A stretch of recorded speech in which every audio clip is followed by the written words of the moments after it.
Hi Sandy, so just going to do a video here going through everything. First thing I do want to say is this vehicle has not been detailed or through our service center just yet. So you are seeing it how we took it in on trade. So that's part of the reason why you notice the tires were a little brown. They haven't been cleaned off just yet. But we'll definitely make sure it's cleaned out, looks perfect for you, and make sure that you'll be happy with everything. So first thing I want to point out here on the front is it does have front sensors. I don't know if you see these little circles right here on the front, but it does have front sensors for you, and it also does have a front camera. So as you're approaching something, the vehicle is going to start tripping up with the sensors, and then the camera's going to pop up for you too.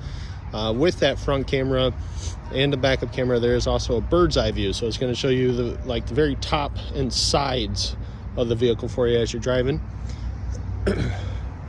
Walking around it, I didn't notice anything in terms of any dents or scratches or anything that you need to be concerned about. I'll walk around here so you can also see what I'm seeing. Like I said, again, this does need to be detailed, but you do have your two cameras back here for the backup camera, and then to help with that bird's eye. And again, you do have sensors here on the back to show you those. This one does not have the power running boards like you were asking, you know, the ones that kind of tuck underneath as you're driving. It does have your standard just fixed running boards there.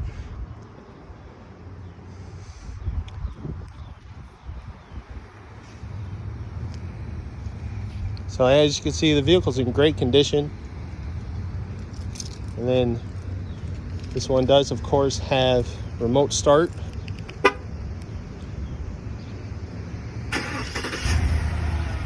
So there's that for you. Just wanted to show you that it does work. It does have the power liftgate in the rear. Show you that here too. And then the nice thing about this one, and this is probably one of the things that I wish that my Tahoe had, is the third row is power. So they'll go down from you. The controls are just right here in the back. You can even power collapse the second row.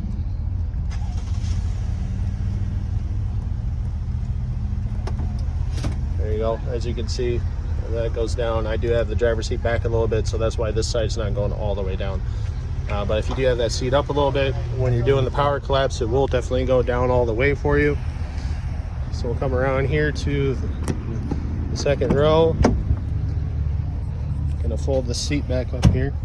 And whoever had it before was smart, and they got the WeatherTech mats for the front, the middle, and then of course also this back row here too. I should have put that seat back up, but and then looking here, your bucket seats here in the second row are power, or excuse me, heated.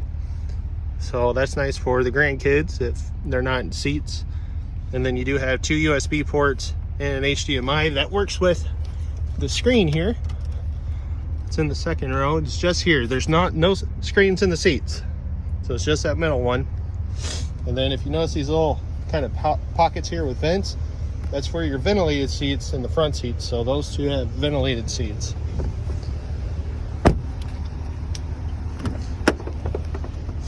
So again, just to show you, they got the Cadillac WeatherTech mats. So you do have the weather mats. You do have your memory seats, and this is coordinated 1 and 2 by your key fobs. So depending on which key fob you have, it's gonna show you which memory one is coming in. Now for the suede you were talking about, it's just this little patch here on the doors. And then there's a little bit on the dash. I don't know if you can see that over there or not. But it's just on the doors and a little bit on the dash. Otherwise, the top of the dash is leather. You're asking about heads-up display. It does have heads-up display, and the controls for that is right here. And then this one does have the power fold mirrors on the side, which I forgot to mention, this does have the blind spot monitor. You see the little logo there. When somebody's in your blind spot, that's going to light up for you. This one also has Bose premium sound. So you're going to have good quality music or sound for you. Now getting inside, to activate it, obviously you need to push that power button there.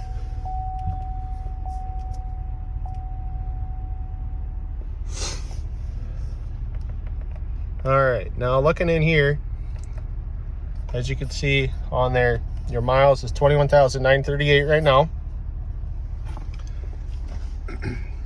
And then on the steering wheel, you have your heads-up collision. and you can set your distances there on how close you want that to work. And heads-up collision is nice because if you're in cruise, what that's going to do for you is it's going to reduce your speed automatically so that you don't have to push the brake as you're approaching somebody.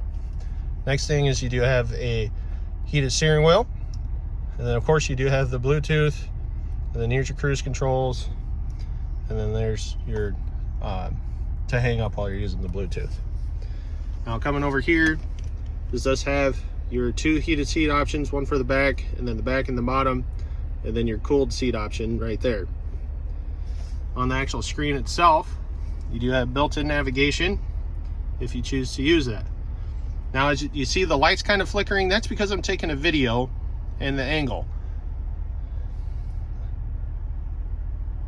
That's not a normal thing. It's not actually flickering. It's just because of the video itself. Now the next thing up here is this mode button here changes the style of the drive. If you want simple touring, if you want the sport mode, or if you want the snow and ice mode. So that's going to just change the way the vehicle drives for you and how the transmission kind of operates. So that's there. Next thing is you have your 2 buttons for the seats. As you can see, as I got closer, that flickering stopped. So not the seats, this is for the pedals for your brake and gas, if you want them closer or further away. Here's your traction control, if you want to turn that off or on. Nice thing about traction control is if you get stuck or you start sliding around, the vehicle's RPMs are going to slow down to help you regain traction, is what that's for. To open your glove box, you got a button up here. As you can see, that's how it opens. That's the only way to do it. There's no actual handle. So it's just that button. Here's your lane departure. And then there's the sensors to turn them on and off. You know, the ones I was talking about in the front and the back. And this one here is actually a park assist. So if you hit that button, see, it says it's not, oh, well, it's because I'm not in drive. So if I go on a drive and hit that button, it'll pop up here to help you parallel park. Now up here you have your controls for the rear liftgate, if you want to max 3/4 of the way, or just simply to turn off the power. Now you can also push that to close it. I don't know, you see I have it closing back there.